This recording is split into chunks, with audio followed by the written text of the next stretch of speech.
उसके अंदर सिर्फ 140 मैक्सिमम 140 स्टूडेंट्स को जगह देनी है ताकि इस बीमारी को फैलने से रोका जा सके। नेक्स्ट है SOPs during entering in school. तो स्कूल में एंटर होते हुए कौन कौन से एसओपी है कि जब स्टूडेंट स्कूल में एंटर हो रहे हो, सबसे पहले सोशल डिस्टेंसिंग, इसका ख्याल रखा जाए। नेक्स्ट है display standing in entrance, entrance पे स्टैंड्स अरेंज किए जाएं जिस पे कोविड के हवाले से जो इंस्ट्रक्शंस हैं वो मेंशन हो कि कैसे इससे हमें बचना है। देन टेम्परेचर चेकिंग जो है ये कंपल्सरी है, बच्चों का टेम्परेचर चेक किया जाए। देन जो हेल्थ लॉग बुक है उसमें भी उसे मेंशन किया जाए। तमाम तर स्टूडेंट्स की जो हेल्थ लॉग बुक है ये हमें मैनेज करनी है कि डेली स्टूडेंट्स का टेम्परेचर मेजर किया जाए और उसको एंटर किया जाए ताकि आप हमें पता चल सके कि कब स्टूडेंट्स का टेम्परेचर कितना था। और जब भी स्टूडेंट्स स्कूल में एंटर हो रहे हो तो उनके ऊपर स्प्रे किया जाए, डिसइंफेक्टेंट जो हैं वो उनके ऊपर स्प्रे किए जाए। और खास तौर पर जिस चीज का ख्याल रखना है वो है कि बच्चे चलते हुए आ रहे हैं तो उनके जो शूज हैं वहां पे वायरस का होना मुमकिन है, तो गेट के ऊपर कोई मैट बिछा सकते हैं हम, जिसमें हम जो डिसइंफेक्टेंट लिक्विड है वो उसमें हम एब्जॉर्ब करवा सकते हैं कि जैसे स्टूडेंट्स उस पे पाँव रखेंगे तो उनके जो शूज हैं वो नीचे से डिसइंफेक्ट हो जाएंगे। तो ये बहुत जरूरी है। तो उसके लिए ट्रे भी मैनेज की जा सकती है। ट्रे के अंदर हम कोई स्पंज रख दें और उसके अंदर जो डिटॉल लिक्विड है वो उसमें हम अरेंज करें ताकि जैसे स्टूडेंट्स उस पर पाँव रखें उनके जो शूज हैं वो डिसइंफेक्ट हो जाए। देन अगर कोई भी स्टूडेंट जिसका टेम्परेचर जो है वो हाई होता है तो ये लाजमी है कि उसको फौरी तौर पर अलग किया जाए और अलग करके उनके पेरेंट्स को बुलाया जाए और उस बच्चे को घर भेजा जाए फॉर ट्रीटमेंट। देन जब बच्चे स्कूल में एंटर हो चुके हैं, अब टीचर को क्या करना है? सबसे पहले चार्ट शुड बी डिस्प्लेड। मुख्तलिफ जगहों पे कोविड-19 से बचने के लिए चार्ट डिस्प्ले किए जाएं, कॉरिडोर में और वॉकिंग एरिया में। और देन हम बात करेंगे क्लासरूम के अंदर चार्ट जो है वो डिस्प्ले होने चाहिए। Arrange sufficient stock of soap and sanitiser. Soap और सैनिटाइजर की जो क्वांटिटी है वो इतनी होनी चाहिए कि एटलीस्ट 7 डेज का जो स्टॉक है वो स्कूल में मौजूद होना चाहिए, नेक्स्ट 7 डेज का। Then motivate them about all precautions, कि जो स्टूडेंट्स तमाम तर प्रिकॉशनरी मेजर्स ले रहे हैं उनको अप्रिशिएट किया जाए, उनको मोटिवेट किया जाए। सो सिटिंग अरेंजमेंट जो है वो क्लासरूम का इस तरह उसको अरेंज किया जाए कि एटलीस्ट स्टूडेंट्स के दरमियान 6 फीट का डिस्टेंस हो।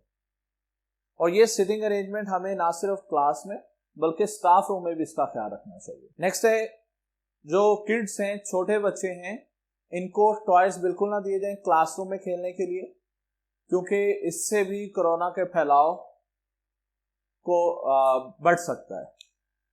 क्योंकि ये ऐसी सरफेस होगी जिसको सभी बच्चे जो हैं वो टच करेंगे। एक टॉय है वो एक बच्चे से दूसरे बच्चे को दे देगा, then third and fourth and so on, तो इससे भी वायरस के फैलने के चांसेस बढ़ जाएंगे। देन रिमूव कारपेट्स, अगर क्लासरूम में कारपेट्स हैं तो उनको भी रिमूव किया जाए क्योंकि कारपेट के अंदर जो वायरस है उसके ठहरने के चांसेस ज्यादा हैं। Monitor regular cleanliness of school building, कि अगर आपको स्कूल में कहीं भी क्लीनलीनेस में कोई इशू नजर आता है तो फौरन मैनेजमेंट तक मैसेज पहुंचाया जाए और उस इशू को रिमूव किया जाए।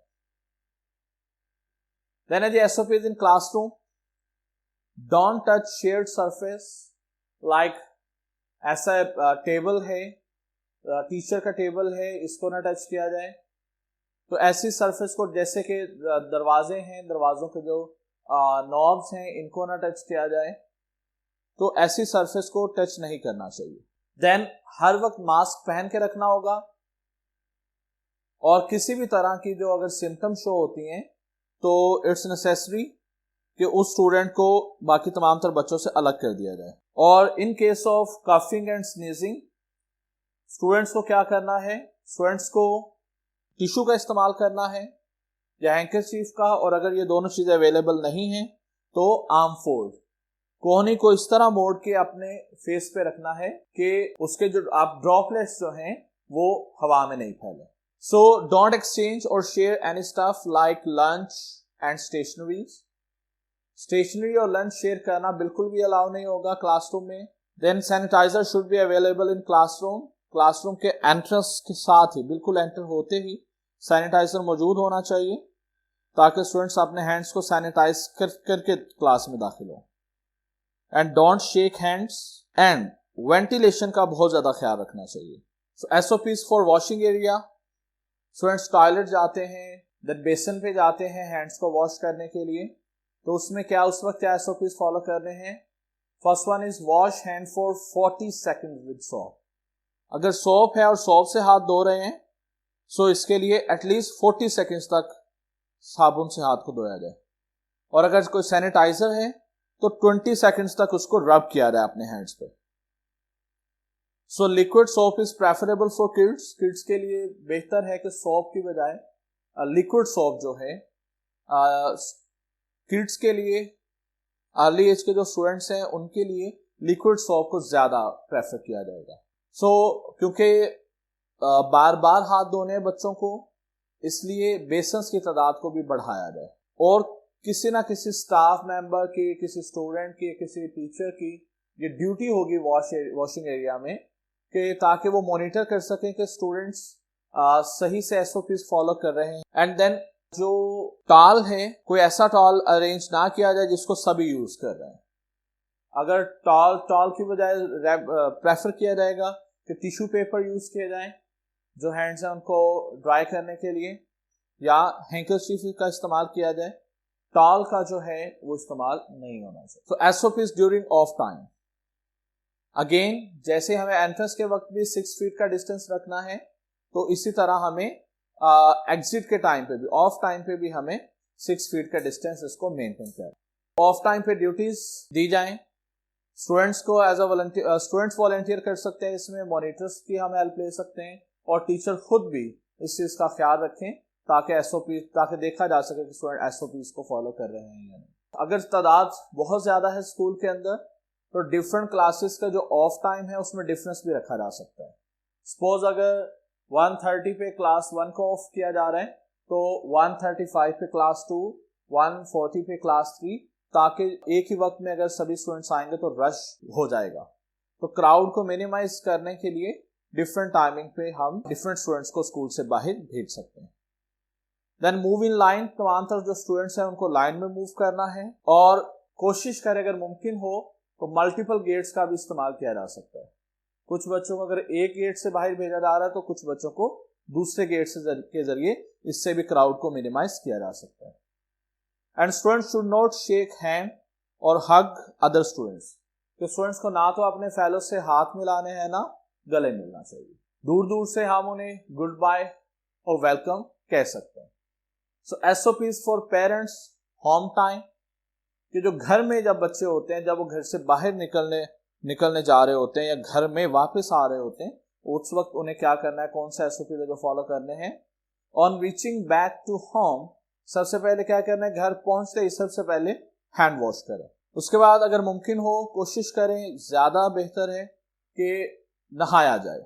सो जब हम घर से बाहर निकल रहे हो तब हमें क्या करना है, वेयर मास्क पहनना है, वेयर ग्लव्स का भी इस्तेमाल लाजमी है। एंड देन घर से निकलते हुए हाथों को भी सैनिटाइज करना जरूरी है। सो नेक्स्ट है कि अगर किसी भी तरह की कोई इलनेस फील कर रहे हैं, सिकनेस फील कर रहे हैं, तो स्टूडेंट्स को चाहिए कि वो घर पे ही रहें और जो लंच है वो स्कूल में जो लंच लेकर जाना है वो घर से लेकर जाएं।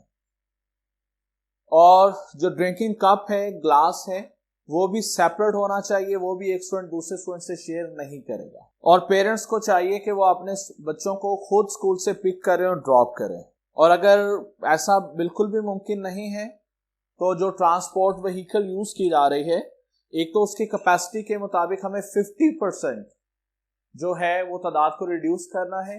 अगर किसी व्हीकल की कैपेसिटी 100 है तो उसमें 50, और अगर 50 है तो 25, अगर 30 है तो 15, अगर 20 है तो 10 स्टूडेंट्स को बिठाया जाए। और इस चीज को इंश्योर किया जाए कि रोजाना उस व्हीकल को धोया जाए, उसको डिसइंफेक्ट किया जाए। सो ये थे जी कुछ एसओपीज। ये था आज का हमारा सेशन। बहुत आसान है, बस 2 काम करने हैं, समझना और एक्सेप्ट करना। जब तक हम एक्सेप्ट नहीं करेंगे तब तक हम अमल भी नहीं कर पाएंगे। ये खुद के लिए नहीं, ये हम सब के लिए है। ये मेरे लिए नहीं, ये हम सब के लिए है। ये हम सब के लिए, ये हमारे मुल्क पाकिस्तान के लिए बहुत ज़रूरी है। सो आई होप आपको समझ आई होगी और ये जो आप आज का सेशन है ये आपके लिए मुफीद साबित होगा। और जब हम इस पे अमल करेंगे तो इंशाल्लाह हम इस जो पेंडेमिक है, जो वबा है, इसको फैलने से रोक पाएंगे। अपना बहुत ज़्यादा ख्याल रखिएगा।